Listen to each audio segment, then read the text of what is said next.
மான் கூட்டம் மீன் கூட்டம் வேடிக்கை பார்க்கின்ற கண்டிரண்டிலே என்ன மயக்கம்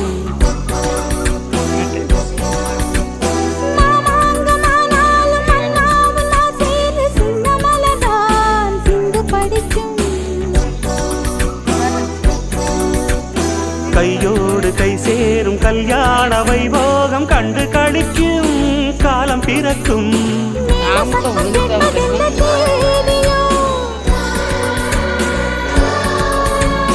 தேவனுக்கு சொந்தம் இந்த தேவியோ